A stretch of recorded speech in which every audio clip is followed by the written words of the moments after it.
Congress party కార్యకర్తగా Congress party జెండా మోసిన ఒక ప్రతి కుటుంబ సభ్యునిగా ఎప్పుడు ప్రజల క్షేమం కోరే వ్యక్తిగా ప్రజాపాలనలో ఈ 16 నెలలు అంటే మనం ఇంకా 4 నెలలు ఎలక్షన్ కాబట్టి 16 నెలలు చెప్తున్నాం. ఈ 16 నెలలు ప్రజాపాలనలో తెలంగాణ రాష్ట్రం అభివృద్ధి పదంగా దూసుకుపోతుంది. దేశవ్యాప్తంగా దూసుకుపోతుంది. ఎక్కడ చేసిరన్న అభివృద్ధి ఎంతవరకు చేసిర్రు ఈ కాలంలో అని మీకు ఇక్కడ కనబడాలి? సన్నబియ్యం కనబడతలేదా? చెప్పండి. సన్నబియ్యంలో మీరు తినాల్సిన వ్యక్తిత్వానికి ఇంతకుముందు ఏ సంక్రాంతికో ఏ ఉగాదికో ఏ దసరాకో ఏ దీపావళికో నిరుపేద వాళ్ళ ఇంట్లో సన్నబియ్యం వండితే ఆ దినం తెలుస్తున్నాయి మాకు ఏమని ఈరోజు మా ఇంట్లో పండుగ అని చెప్పి. ప్రతిరోజు పండుగ చేస్తే రేవంత్ రెడ్డి గారికి ప్రజాపాలన కాకుండా ఇంకేమవుతుంది? ఇంకేం కావాలి మీకు? 66,000 పైచీలకు ప్రభుత్వ ఉద్యోగాలు ఇచ్చాము 16 నెలలు మాత్రమే. మీరు గత 10 ఏళ్ళు పరిపాలించి బీఆర్ఎస్ పార్టీ వాళ్ళు 50,000 కూడా ఇవ్వలేరు. మేము కేవలం 16 నెలల్లో 66,000 పైచీలకు ఉద్యోగాలు ఇచ్చాము. ఇది మా ఘనత. 66,000 66,000 పైచీలకు 66,000కి మీరే నోటిఫికేషన్ ఇచ్చిరా? మీరే ఎగ్జామ్ 100% ముఖ్యమంత్రి రేవంత్ రెడ్డి గారి నాయకత్వంలో వారి యొక్క ప్రజాతి వ్యవస్థలో ముందుకెళ్ళాము. ఎవరో ఇచ్చారు, ఎవరో మేము ఇచ్చాము, మీరు ఇచ్చినప్పుడు మీరు ఎందుకు ఇవ్వలేరు? తలుపుకు తాళాలు వేసేసి దానికి సీల్ వేసేసి బయటికి ఎవడు పోవద్దు, ఎవడు నిరుద్యోగి ఉద్యోగి కావద్దని చెప్పి మీరు చేసినటువంటి కుట్రతలు ఛేదించి తెలంగాణ రాష్ట్రంలో నిరుద్యోగిని ఉద్యోగులు చేసి ప్రభుత్వ ప్రజాపాలనలో భాగం చేస్తున్నాడు. అదే ముఖ్యమంత్రి రేవంత్ గారి ఘనత. రాజకీయం చేయడానికి చాలా ఉన్నాయి, కానీ నిరుద్యోగులని ఆమె కుటుంబాలను ఇబ్బంది అప్పటికి. కానీ సంవత్సరానికి 2 లక్షల ఉద్యోగాలు ఇస్తామన్నారు కదా, మరి దాని గురించి ఎందుకు మాట్లాడతలేరు? 60,000 గురించి అని మీరే అంటున్నారు. సరే, ఆ లెక్కను చూసుకున్నా మిగతా ఉద్యోగాలు ఇవ్వాలి కదా, 1,40,000 ఉద్యోగాలు ఇవ్వాలి. ఇంకా ఎస్, ఎందుకు ఎక్కడ అనొచ్చు. ఇంతకుముందు కావాలని ఉద్యోగాలు లేకుండా 2 సంవత్సరాల ఉద్యోగ వ్యవస్థ యొక్క పరిమితిని పెంచేసి రాష్ట్రంలో ఉద్యోగ నిల్వని అడ్డుకట్ట వేసింది అప్పుడు కేసీఆర్. తద్వారా ఇప్పుడు కొత్త నియామకాలకు ఇబ్బంది అవుతా ఉంది. కోర్టులో కేసు వేయాల్సింది వీరే, ఇబ్బంది పెట్టేది వీరే, చిల్లర మల్లరగా మాట్లాడదు వీరే. మళ్ళీ ఏమంటే ఇట్లా అట్లా అంటారు. గత 10 ఏళ్ళు బీఆర్ఎస్ పార్టీ చేసినటువంటి వ్యవహారం చూడండి, ఈ 16 నెలల్లో కాంగ్రెస్ పార్టీ చేసినటువంటి వ్యవహారం చూడండి.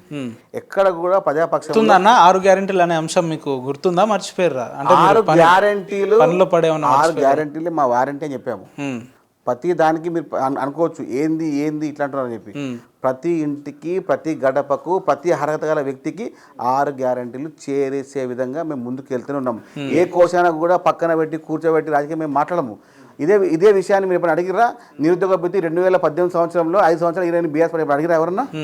2018లో 3,016 రూపాయలు నిరుద్యోగ భృతి ఇస్తామని చెప్పి అధికారంలోకి వచ్చి ఒక్క నిరుద్యోగం పట్టించుకోని వ్యవస్థలో ఇప్పుడు మీరు అడిగిన విషయాన్ని. మీరు కూడా నిరుద్యోగ వృత్తి ఇస్తామన్నారు కదా, మరి 1.5 సంవత్సరం అయింది, అది ఆ ఊసలేదు ఇప్పటివరకు. నిరుద్యోగులని ఉద్యోగాలు చేస్తున్నాము. అంటే ఈ వ్యవస్థ తెలంగాణ రాష్ట్రంలో ఏ కోశాన్ని ఉండకుండా నిరుద్యోగులని ఉద్యోగులను చేసి ప్రజాపాలన భాగస్వామ్యం చేస్తున్నాం. అదే అది చెప్తలేదు మీరు. నిరుద్యోగ చెప్పట్లేదు, డిఎస్ చెప్పట్లేదు, అడుగుతలేదు మీరు. నిరుద్యోగ వృత్తి ఇవ్వాల్సిన అవసరం లేదా? ఉపేందర్, డిఎస్ మీకు కనబడతలేదా? డిఎస్ నోటిఫికేషన్ 10 ఏళ్ళు ఎప్పుడు వచ్చింది నోటిఫికేషన్ డిఎస్? ఇది ఎప్పుడైనా గ్రూప్ 2 ఎవరన్నా మీ అన్న, మీ తమ్ముడు, మీ పెద్ద రాసిరా?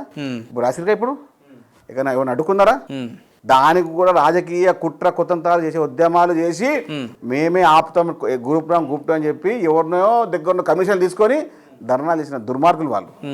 తెలంగాణ రాష్ట్రంలో మన కుటుంబ సభ్యులు ఏ వ్యక్తి కూడా గత 10 ఏళ్ళ గ్రూప్ 1 ఎగ్జామ్ ఫామ్ నింపింది తప్ప అప్లికేషన్ తీసుకొని నాదు లేకుండే. ఎందుకన్నా నోటిఫికేషన్ కనుక మీరు ఇంత అనర్గళంగా రిలీజ్ చేస్తే ఆర్టీసీ క్రాస్ రోడ్ కాడ లేదంటే అశోక్ నగర్ కాడ ధర్నాలు, రాస్తారోకోలు, నిరసన వ్యతిరేక విధానాలు ఎందుకు వస్తున్నాయి? మరి విద్యార్థులు 10 మందికి లాభం చేకూర్చాలన్నా, 90 మంది ఇంటికి సంతోషాలు చేకూర్చాలన్నా అని చెప్పేస్తే మీరు దేనికి ఓకే అంటే నేను దానికి ఓకే అని ఇస్తా.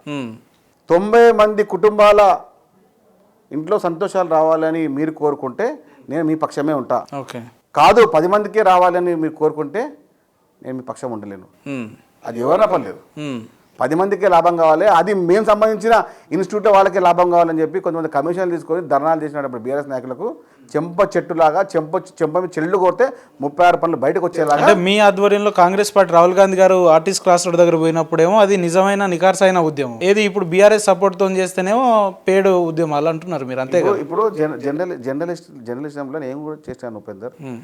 ఒక జర్నలిజం అంటే ఏం చెప్పాలన్నా, మనము మంచి అనేది శోధించి ఇప్పుడు 2000 సంవత్సరంలో బషీర్బాగ్ కాల్పులైంది. అప్పుడు నిజమైన జర్నలిజం ఏం చేశారు? నిజాన్ని బయట తీసుకొచ్చారు.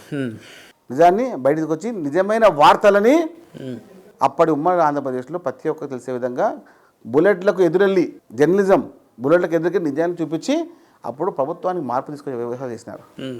అప్పటి నిజానికి ఇప్పటి తేడా ఎంతో చెప్పమంటారా? తన వాడిని కాపాడుకోవడానికి ఒక పేపరు, తన వాడిని పొగడడానికి ఒక టీవీ, తన వాడిని రక్షించుకోవడానికి ఒక యూట్యూబ్ ఛానళ్ళు, తన వాడి కోసం అక్రమంగా డబ్బు ఉంటే దానికోసం ఒక వ్యవస్థని వేసుకున్న వారికి కాంగ్రెస్ పార్టీ టీవీ ఉందా, ఒక పేపర్ ఉందా? 55 సంవత్సరాలుగా పైసలకు ఉమ్మడి ఆంధ్రప్రదేశ్లో మేము అధికారంలో ఉన్నాము. ఉపేందర్, మా పార్టీ అకౌంట్లో ఎంత డబ్బు చెప్పును దా, నీకు అకౌంట్ నెంబర్ ఇస్తా. గాంధీ భవన్ ఎస్బీఐ బ్యాంక్ ఉంటుంది, కూర్చుందాం నాడు పోయి 2 కోట్లకు కూడా డబ్బు లేదు మాకు అకౌంట్లో. 55 సంవత్సరాలుగా కాంగ్రెస్ పార్టీ ఉమ్మడి ఆంధ్రప్రదేశ్లో అధికారంలో ఉంది. పట్టుమని 10 ఏళ్ళు చేయలేరు, కానీ మీ అకౌంట్లో 1500 కోట్లు వచ్చినాయి. మీరు ఏ రాళ్ళు మూసిర్రు, ఏ గుట్టలు కొట్టిర్రు మాకు చెప్పండి. కదా కూడా అక్రమ డబ్బును తీసుకొచ్చి ప్రతి నెల 6 కోట్ల రూపాయల డబ్బు మీకు ఇంట్రెస్ట్ అంటే మీ ఉద్దేశం ఏంది? బీఆర్ఎస్ పార్టీ అవినీతి చేసింది, అవినీతి 100కు చేసింది కాబట్టి మీ అకౌంట్లలో 1500 కోట్లు వచ్చినాయి. ఎట్లా వచ్చినాయి? మరి అవినీతి చేస్తే అధికారంలో మీరే ఉన్నారు కదా, వారి మీద చర్యలు ఎందుకు లేవు ఇప్పటి వరకు? అంటే ఇప్పుడు దొంగ అంటే టెక్నిక్ పరంగా దొంగతనం చేసినాడు, అట్లా కూడా చేయొచ్చా? సైబర్ క్రైమ్స్, ఆ సైబర్ దొంగలు. ఓకే, అందులో పెట్టింది పేరు ఎవరు? కేటీఆర్ కి. ఇప్పుడు ఎన్ని మాట్లాడినా నేను అంటే ఇప్పుడు 10 ఏళ్ళు మీరు మోసిరు కదా, కొంతమంది నాయకులు మోసిరు కదా, మీరు కాకుండా కొంతమంది నాయకులు మోసిరు కదా.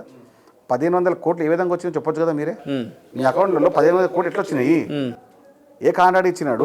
ఫండ్స్ వచ్చినాయని చెప్తున్నారు. సరే, ఇప్పుడు గత 50 మాకు ఫండ్స్ రాలేవా? 2014, 2004 నుంచి 14 మేము అధికారంలో ఉన్నాం కదా, అప్పుడు మాకు ఫండ్స్ రావచ్చు కదా. అప్పుడే కదా మొత్తం రిలేషన్ వ్యవస్థ ఉండే. మేము అట్లా పోయినాం ఎప్పుడన్నా? కాంగ్రెస్ పార్టీ ఎప్పుడు ప్రజా వ్యతిరేక పనులు ఎప్పుడు చేయదు, ప్రజలను ఇబ్బంది పట్టి ఎప్పుడు చేయదు.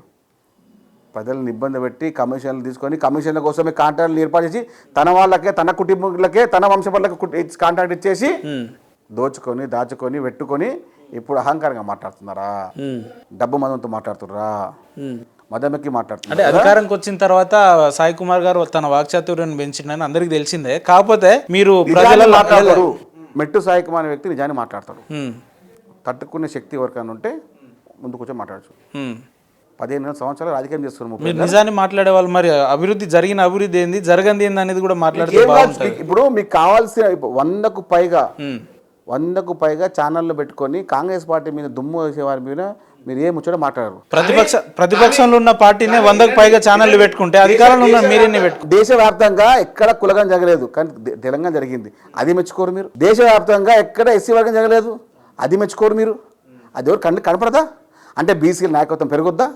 ఇంతకు మునుపు స్థానిక సంస్థ ఎన్నికల్లో 27% బీసీల నాయకత్వాన్ని కుదింపు చేసి బీసీ నాయకులను ఎదుర్కొని చేసిన వారికి 42% ఇప్పుడు రాజకీయ వ్యవస్థకు, పంచాయతీ వ్యవస్థకు అనుసంధానం చేసి ఇప్పుడు రాజ్యాంగబద్ధంగా చేస్తూ ఉంటే అది మీకు కుళ్ళు వస్తుందా?